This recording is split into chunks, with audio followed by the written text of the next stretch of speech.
Mister ബീനിൽ നിന്ന് ഏറ്റവും വലിയൊരു കാര്യം എന്ന് പറഞ്ഞാൽ, അല്ലെങ്കിൽ നമ്മളതിൽ നിന്ന് പഠിച്ചൊരു കാര്യം, എസ്പെഷ്യലി ഞാൻ പഠിച്ചൊരു കാര്യം എന്ന് പറഞ്ഞു കഴിഞ്ഞാൽ, ആരെയും ആശ്രയിക്കാതെ ജീവിക്കുക, ഇൻഡിപെൻഡൻ്റ് ആയിരിക്കുക. കാരണം പുള്ളി സെൽഫിഷാണ് എന്ന് മറ്റുള്ളവർക്ക് തോന്നിയാലും പുള്ളി എന്താ പറയുക, പുള്ളിയുടെ കാര്യങ്ങളൊക്കെ നോക്കി ആ ഒരു ലൈഫ് മുന്നോട്ട് കൊണ്ടുപോയി ചെയ്ത്. സോ ഞാൻ പഠിച്ചൊരു കാര്യം, എപ്പോഴും ആ എലോൺ എന്ന് പറയുന്നൊരു സംഭവം അത് വളരെ നല്ലതാണ്. നമുക്ക് നമ്മളെ തന്നെ മനസ്സിലാക്കാൻ പറ്റും.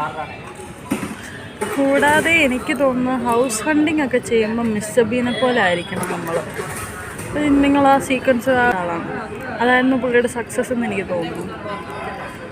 അതുപോലെ തന്നെ മിസ്റ്റർ ബീനെ പോലെ നമ്മൾ വെക്കേഷനൊക്കെ പോകണം. അങ്ങനത്തെ ഒരു ലൈഫ് സ്റ്റൈലിൽ നമ്മൾ ജീവിക്കണം. ഇപ്പം